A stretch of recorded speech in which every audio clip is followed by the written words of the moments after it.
and this isn't everybody, but there's a lot of people now that are it's like there's like a level of trust they feel has been broken by real estate agents. And I like, yes, I feel like I personally am better than that. I've always explained it the right way, but it doesn't matter. As an industry, this happened. There's a lot of misinformation. Are you experiencing that as well, Kaya? And how do you deal with that?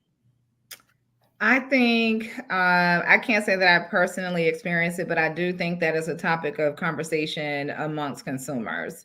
Yes. We have a lot of, I would say, influencers through media outlets that are not correctly informing the public, but have a lot of influence on the public in terms of how that NAR settlement really came to be and what the potential, what has occurred as a result of that decision or final ruling. So I would say that there has always been a level of mistrust in the real estate industry for a number of different reasons.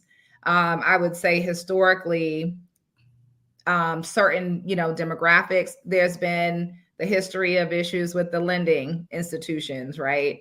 Where you had redlining and you had all these other things. Then you had steering, which all of these things are now in our code of ethics and things that we are not supposed to be doing. But those rules or guidelines or requirements are there for a reason now, because that there has been, and I won't say we, but this is my industry, but there's been a violation of public trust. So I would say that there's history there.